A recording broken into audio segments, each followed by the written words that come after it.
I did for William Adam, a tribute to him and his teaching, and to hopefully keep his legacy as a teacher and a man alive. I put a lot of work into things like this is the door to his studio, and it has the routine that many of us did through the years. It has a little introduction by Carl Sievers, and then we get into the routine. It shows an earlier warm-up routine with chromatics, and then you go to his expanding scales, and then you go through all the different things of the second routine, the warm-up that was based a lot on Schlossberg and other books, but they're altered a great deal, as you'll see when you go through the book. And I tried to put a quote and a picture of Mr. Adam throughout the book to kind of bring it back that it's really a tribute to him and his method of teaching. This is, I like this one. It says, obstacles are the things you see when you take your eyes off the goal. And it goes through a lot of this kind of basic things expanded. And we got this exercise goes through the arpeggios, a pattern in major, then it goes into a harmonic minor and diminished scales. We go on through the book, and there's more tonguing, single tonguing, all kinds of quotes. And he would have poems hanging on his wall that we'd sometimes have to read. And he would, so I got as many as those as I could and put them in the book as well. Then there's just right out of Arbenz, it's a single tonguing, which he did constantly. He would have us slur them first and then tongue them, so you keep the airflow the same as when you slur. And you can do them in different, transpose them in different keys. You can do them up an octave. And we did a lot of different things like that. Here's I forget where it is in the Arbenz book. It's number 46, I believe that's what it is. And it's on 2 pages in the Arbenz book. I made sure it was on 1 page here. You play from here down to here once through without taking the horn off your face. If you want to make it into an endurance exercise, you play from here down to here, and you DS to here, and just keep going round and round as long as you can play it. And that'll certainly strengthen your corners. And then we got a little bit of double tonguing just to illustrate mainly that you need to do double and triple tonguing in your practice routines. St. Jacome's, the bugle calls, which are spread out through the book, I put them all together. And those are great because there's a lot of interval jumps and things that are good for you. And then we go into the Arbenz flexibility stuff, which is I remember when I was doing playing at the Tonight Show, I heard Doc practicing, and he was playing these things very slowly. Da da da da, just real slow, and so Doc even was doing these things. Not that he needed it, but anyway, there you go. I took number 15 at that section of Arbenz, which is just da da da da da. And in the Arbenz book, it's a quarter note equals 72. Here, take it, eighth note equals a 72. So it really starts working your lyrical playing and your strengthening, and I just start transposing it up as well. And there's a little thing written by Theodore Roosevelt he had hanging on the wall. And when you get into Herbert L. Clark, you have number 2 here, and then it goes up. Number 2 is a whole tone.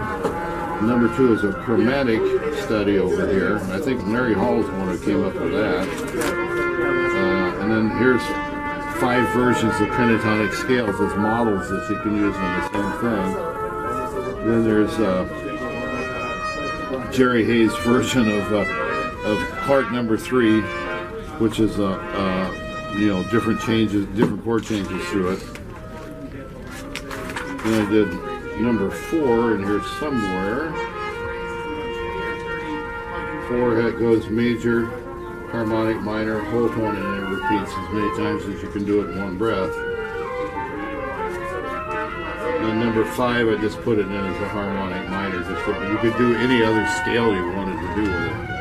You could do natural minor. You could do, I suppose you could work it out as a whole tone too.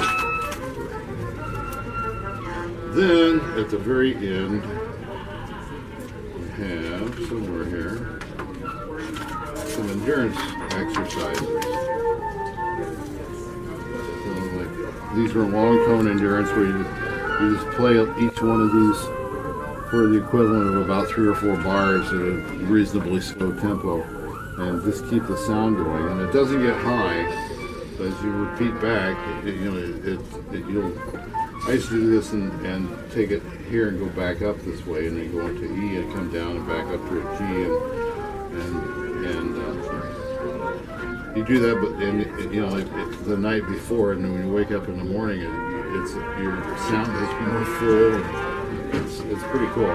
This is a flexibility exercise. It's based on Charles Schubert. You put them together and you do these all 7 bugles, and these all 7 bugles, these all 7 bugles, these all 7 bugles. And you don't take the horn off your face. You just keep it on there until you get through with that. This is a chromatic. I was told it was a Maggio, but I'm not sure. But it's just, you play up, down and up, or up and down, and then down and up, and you go up a half step, and you go as high as you can until the sound starts to cut out, and then you rest for about 45 seconds or so, and you start right exactly where you left off and try to put yourself through. Some more articulation things here, but this is set up as an endurance exercise. So there's more endurance things there. They just get longer, more pronunciation as you go through it. And that's kind of it. And then in the back there's a list of a lot of the materials that he would have used. And over here, maybe even more important, are books that Bill Adam would have us read. One in particular, Psycho-Cybernetics by Maxwell Maltz. And we started this, a bunch of us got involved in starting this festival, and Carl Sievers did the festival for the first 3 years. And now this year it's going to be in Los Angeles, and it's going to move to someone said North Carolina, I think, but maybe not. It'll be announced on the website, which is listed down here on the back of the book. And it's going to continue to move from one different location to another every year. And the whole purpose of this book is to help support the festival. So I take any profits that would be here and donate it to this. It's been a little rough getting it all started, but we're finally at the point where I can start putting some more money back into it with them. And so it's really all about trying to keep Mr. Adams' legacy alive and with trumpet players, and so they know who he was, and he was just a terrific man, and just an amazing teacher. So many of his students are out making a living as trumpet players and at the top of the craft. Chris Bodie, Randy Brecker, Jerry Hay, it's just numerous ones.